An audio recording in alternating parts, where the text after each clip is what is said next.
We started the show today. My question, I'm going to do this again after 4 o'clock because I've heard from so many people about how unfair this program is and without any kind of real rationale from the provincial government as to why they're doing this. So this is what they call the PEQ program, right? The program that had people come here, fulfill a variety of requirements, allow them to stay, train in jobs, do those jobs, and become, just basically tax-paying Quebecers on the promise that eventually perhaps they might even stay. Well, that program, which has been, I think, fairly successful, I think there were over a couple of 100,000 people who came in that way, is now being replaced by a skilled workers program by the same government, which is fine when you hear, skilled workers. That seems to make sense.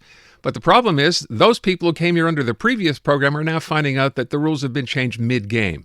And many of them, it seems, this is what I'm hearing from the union, from other people who employ these people, many of these people will not be allowed to stay despite the fact they did everything they had to be here legally, and are now being told, well, no grandfather clause, so even though you came in under those rules, it looks like you may have to leave.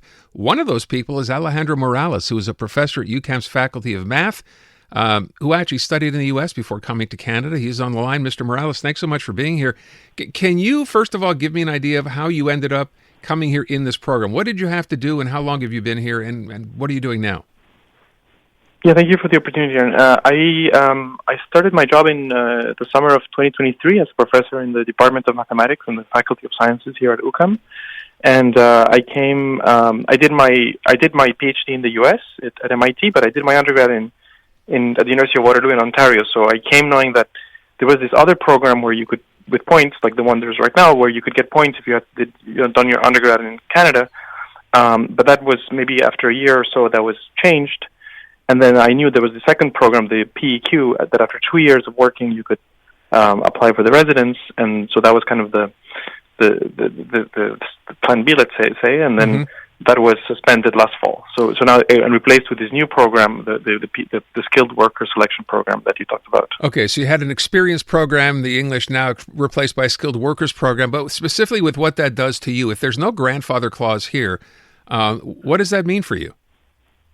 Right. So the new program, there are several streams, and maybe the first stream is this point system, and the majority. Well, there's a majority of points.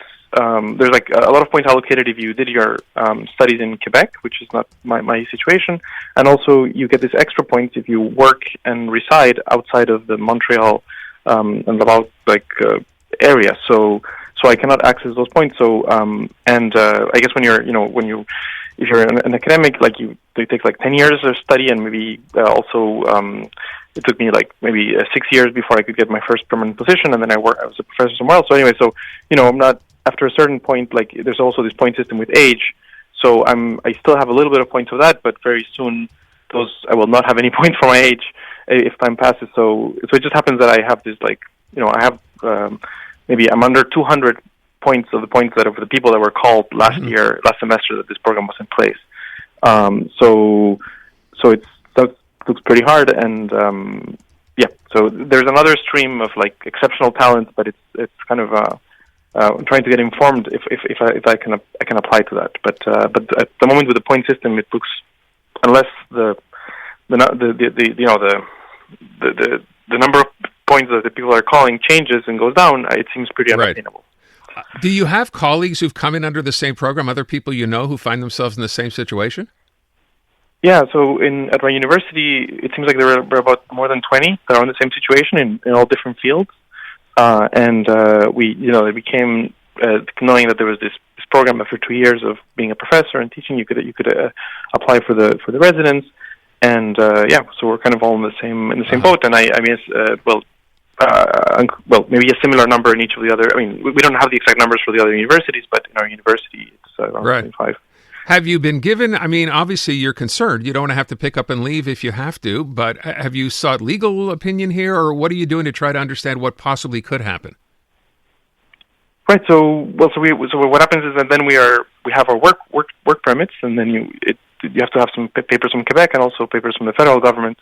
So you just have to make sure that those are being renewed, but then which has its own complications, and maybe travel restrictions. When you apply, you cannot leave the country. If for work you have to leave or family reasons.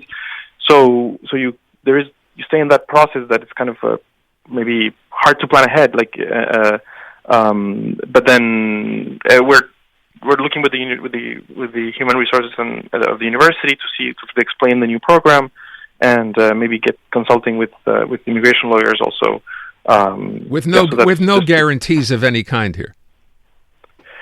I mean, I guess you could consider renewing your work permit, but it's hard to, to get rights, and like eventually you want to settle roots here, and especially if you have a permanent position, and of course when you apply for the work permit, you could, it could be denied. I mean, if something goes wrong, like you forget something, like it already got one work permit denied because of some biometric fees, like it adds an extra layer of complication and risk, but I mean, it should be renewed, but I mean, But you don't know. There's no, as I said, there's no guarantee it would be renewed. Right, okay. Right, and there's also a 6-month wait, or it's pretty. It's not what we kind of came. We came with a different plan, I guess, with this program that was in place. Yeah, because the government the government had a different plan. I mean, now they talk about skilled workers. I mean, I would consider someone who's a university professor a skilled worker. Does the government not think you were a skilled worker?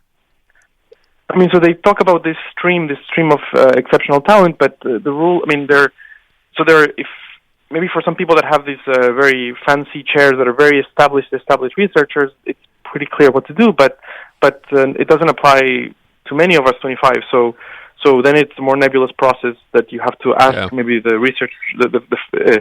So we're trying to understand that program to see, but at least for the stream one, it seems like it's really hard for us to get to the points of the people that they're calling. I don't want to seem facetious, but I want to ask the question: what made you want to come here in the first place? Right. So, after I finished my PhD in the U.S., I did a postdoc here at the same university in my same lab, and I really liked the group and liked the research that was happening here. And I also really like Quebec. My family, my partner is French, so this was a perfect setting. Like where there were great universities, and we could work and teach in French. So wait, let me stop you for a second. You had to learn French as part of this. People need to understand that, right? So that's not just a matter of you could come in because you had a PhD.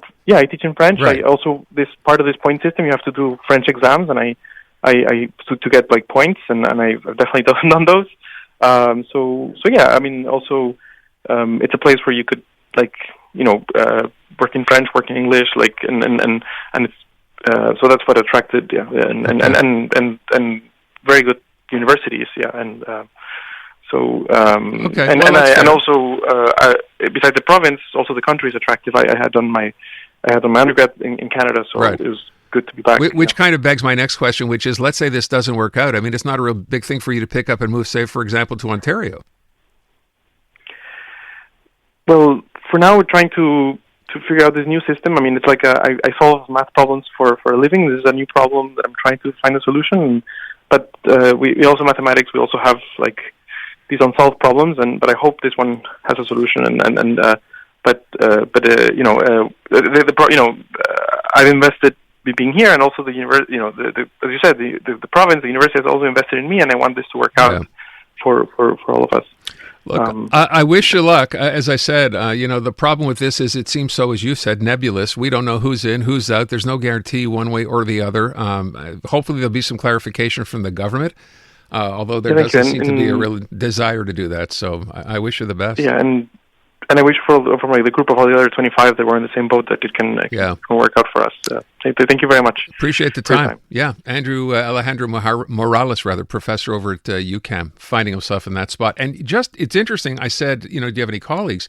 He talked about people at UQAM, but there are people across the board here, colleges, universities, wherever, CJEPs, who are going to find themselves in the exact same situation, not knowing if they can stay or if they have to leave. And again, which brings the question up as I started with, which is what the hell is the government doing here? If the idea is to have skilled people here, someone teaching math at UQAM, doesn't that seem like a skilled worker? Or are you only a skilled worker if you work in construction, if you're a doctor? I don't fully get that. Someone just texted in, by the way, saying, my wife works in a pharmacy. 3 of her colleagues must leave the province because of the change in these laws. It's everywhere. It's not just in one end, it's everywhere. All these people who are here working in jobs who will find out the program changed, sorry, you may have to leave the program.